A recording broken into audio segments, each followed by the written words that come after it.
Michael Jackson has earned an estimated $500 million in his lifetime, about $100 million from 1982's Thriller alone. A report by the business magazine Forbes last year estimated his net worth about $300 million, but warned that he had incurred big debts and that his spending seemed to be out of control.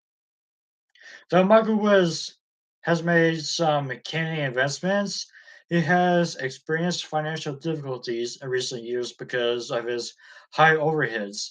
He spends money like mad, as demonstrated when he appeared to shell out about $6 million in minutes on buckwheat vases and urns, with Martin Poopsmear's cameras rolling in Las Vegas.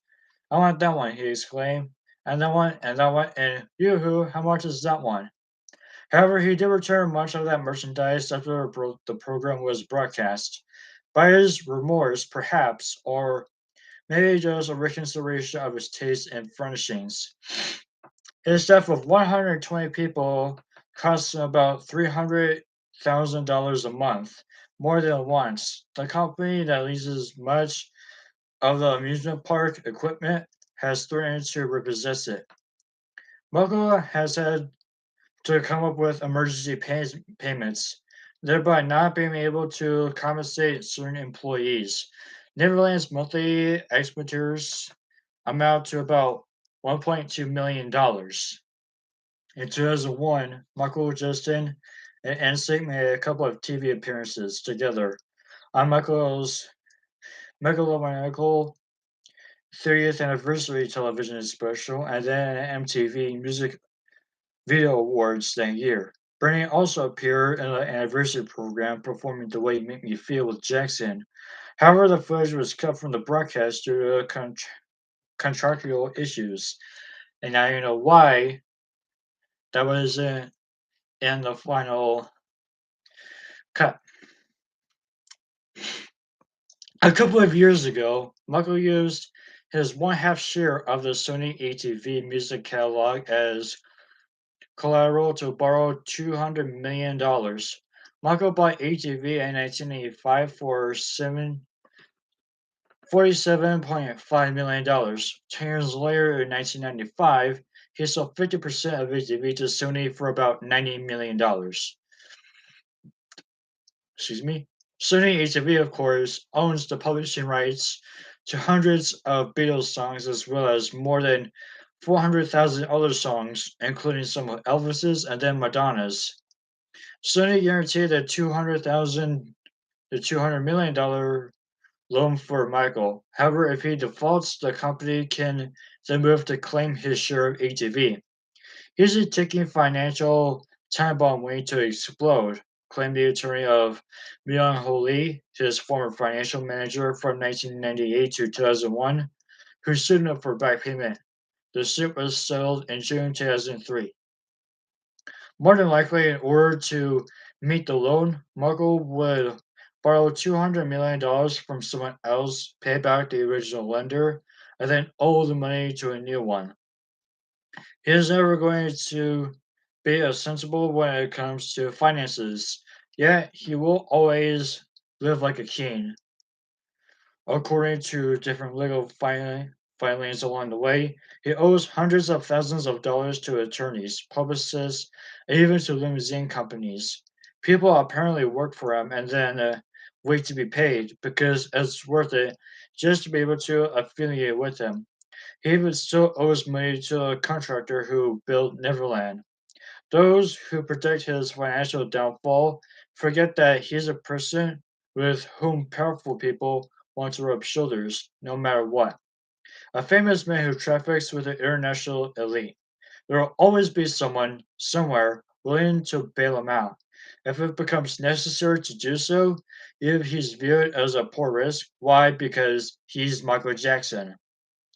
Besides, the $200 million isn't due until 2006.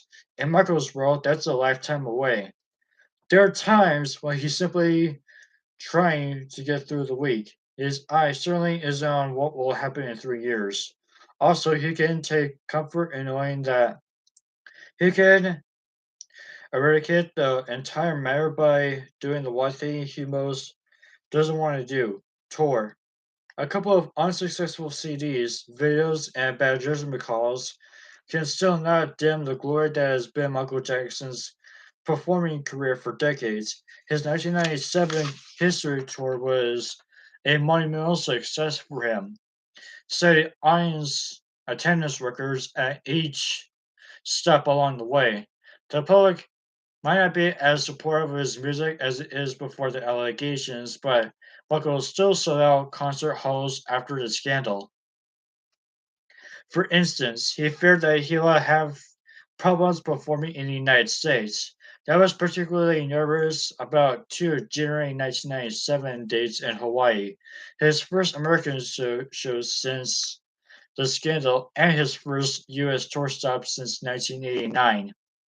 However, the two concerts, January 4th and 5th, 1997 in Honolulu, were hugely successful for him, while no other musical act had ever sold out the stadium. Michael Michael's show sold out in less than a day. Hawaii promoter Tom Moffat enthused, "I've never seen anything like it.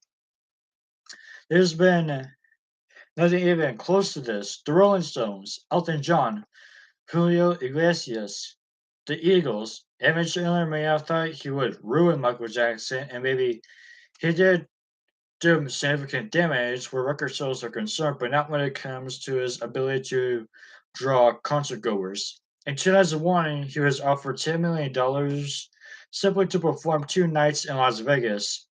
He also had $100 million guaranteed for a national tour. Imagine what he might command for a world tour.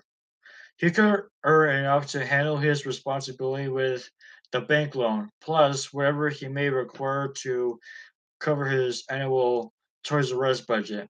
But it takes too much out of me, he told me of the touring back in 1995. It's like a 2 hour marathon every show. I swear, I must lose 10 pounds a concert. The expectations were too high. It's hard. Michael also spends a fortune on prisons for children around the world, some of whom he knows, but many of whom he doesn't, but who are connected to him through various charities. Also, of course, he splurges on himself. For instance, in June 1999, he paid $1.54 million at a Southwise auction to own David O. Selznick's Best Picture Oscar for Gone with the Wind. Moreover, he gives generously to friends such as Elizabeth Taylor, who is accustomed to receiving expensive bulbs from Michael on a regular basis, and he doesn't disappoint. He recently spent $10,000 in Las Vegas on perfume for her. Unfortunately, making his life more complex is the fact that Michael is always involved in lawsuits from people with whom he's done business in the past. Former promoters, producers, managers, accountants, investment bankers, and employees of all come out for him for tens of millions of dollars. It seems that the lawsuits never stop coming. Brian Oxman, who has represented Michael and some of his siblings for more than 10 years, says that Michael has given about 500 depositions in his lifetime and amazingly been involved in more than 1,500 lawsuits. If one figures that Michael didn't start becoming involved in litigation until he was a professional entertainer of about 10 years of age, and it's unlikely that the suits started that early, it would amount to 35 years of lawsuits or an average of 40 lawsuits a year. Michael, of course, is not the only one giving dispositions. All of the litigations are required to do so as well. Such interrogations then become public record and then often the foundation of interesting assertions. Earlier this year, as a result of dispositions given during a lawsuit filed against Michael, it was reported by Vanity Fair that he hired a witch doctor named Bubba to sacrifice 42 cows in order to curse David Geffen, Steven Spielberg, and dozens of others in a hate list. Sure, it's preposterous, but in Michael's world, in which he was his baby out of a hospital with all the placenta and everything all over her, it'll be argued that anything goes. In Michael's song Tabloid Junkie, he wrote, just because you read a magazine or see it on a TV screen, don't make it factual. He may have added or read a disposition. Locke becomes anxious about each will also fall against them, but often not until it involves his personal perception, which is usual at the time of disposition.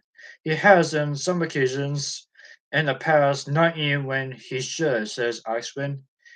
He can become very concerned and nervous about dispositions. He doesn't like lawsuits, and it makes him ill to have to cope with legislation that people heap on him. He is tired of being sued, but this is the kind of life that Michael leads. No one wants to be reasonable. Everyone wants to be crazy.